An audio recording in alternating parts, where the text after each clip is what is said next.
tidak jemu-jemu berjuangkan Engkau wahai Tuhan. Aku tidak jemu dan tidak tahu rehat mengenalkan Engkau. Aku sudah gadaikan aku agar Engkau dikenali oleh hamba-Mu. Aku mahu satu hari nanti Engkau dikenali dunia,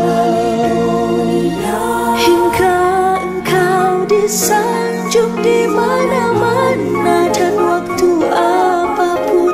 Cita-citaku agar Engkau dijadikan idola, disanjung dan dipuja.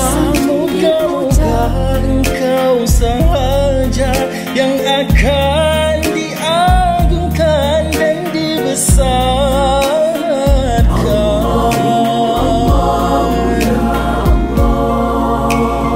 Aku sedang berjuang bersama kawan-kawanku mengenalkan Engkau kepada manusia.